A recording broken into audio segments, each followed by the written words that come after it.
Can becoming a tradesman give you other skills? I've always known, yes, I was multi-skilled because I could do a lot of different things. Build things, work on cars, tear things apart, put them back together. But as you see today, I've got a special guest in the house, Brent from BYOT YouTube channel and other social media platforms. Man, you've taken it to a whole nother level, have you not? I love learning new skill sets, and YouTube and the trades has kept me busy for years.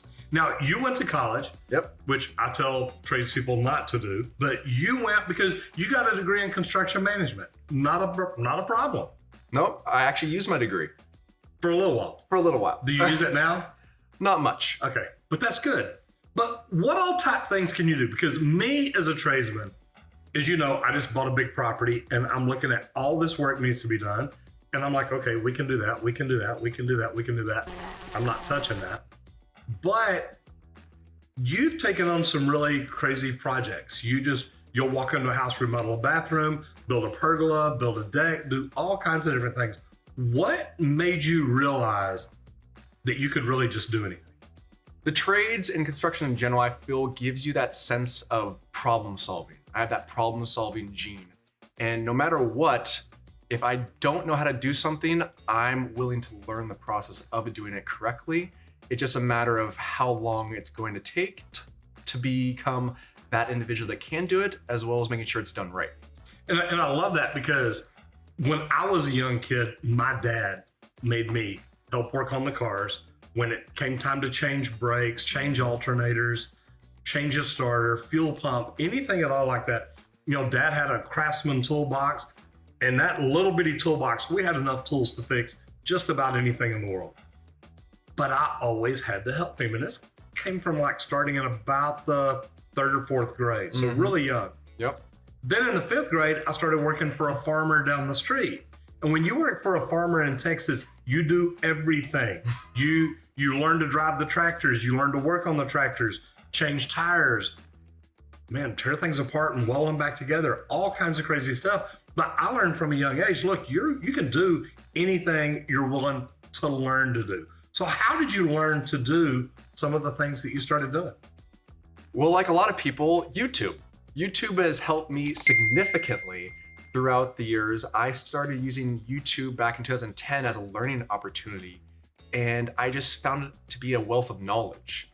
And I did have a significant amount of skill set before that in the construction realm, but I certainly didn't know how to do everything. But once I started actually learning and utilizing YouTube as a learning platform, it completely changed my entire mindset of, oh, I actually enjoy learning and appreciate the opportunity to learn because I can literally search and type in anything and there's most likely a video for it. What is one of the craziest projects you've done, either for a video or just while you're supporting your family? What's one of the craziest projects you've ever done that you really thought, I can't do that? Well, there was a project that we did recently, and it was a team building project. Okay. So 15 of us, all of us content creators, decided to fly to Florida and do this massive backyard project. We did Now you're from Washington, so flying to Florida, number one, that's an all-day affair. all day. But man, if you're going to go anywhere, Florida's a good spot to go. Unless you're not used to the humidity and heat like Seattleites, like myself, because I was not prepared for how hot it was going to be in November. Yeah.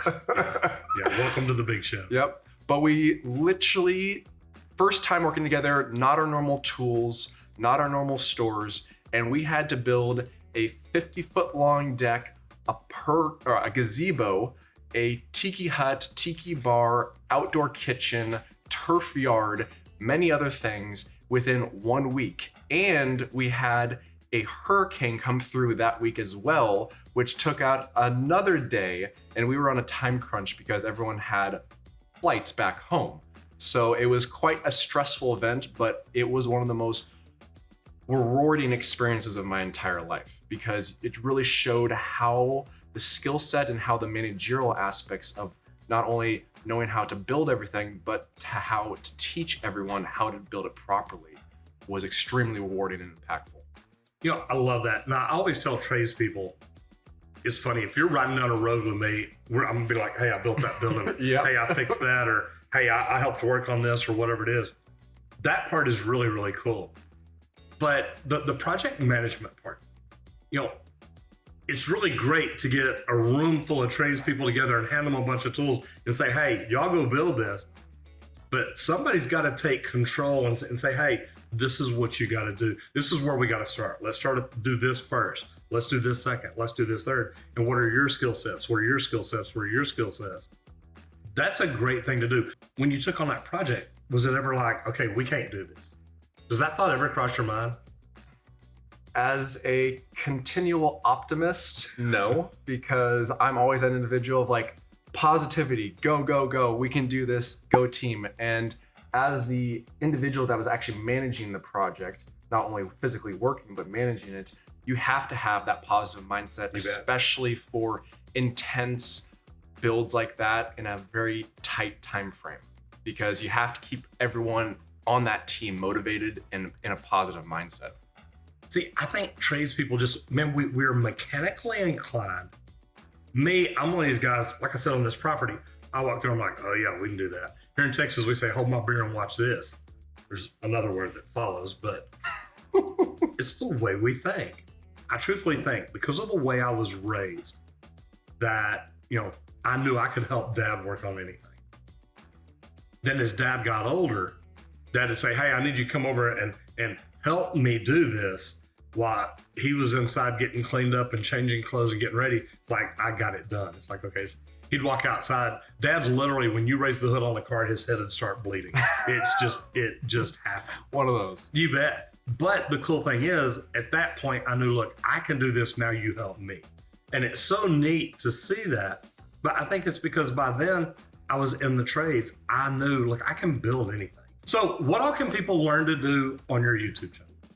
And not just YouTube, on all social media platforms, BYOT. Check it out. What all do you teach people to do? So I have an array of different types of projects because I'm an individual that always continuously loves to learn and try new things. So the project itself is always different. So it can be something very simple like how to do an accent wall or how to remove wallpaper, to how to build a 50-foot long deck, or how to build the best well-built shed you could possibly imagine. Pretty cool. Guys, go check out Brent at BYOT. Bring your own tools, not BYOB. We'll be doing that later when we open the safe. But go check it out. Learn to do something. And the more you do, the more DIY you do, the more you work with your hands, actually the better you'll get. And if you like this video, I really think you're going to like this one.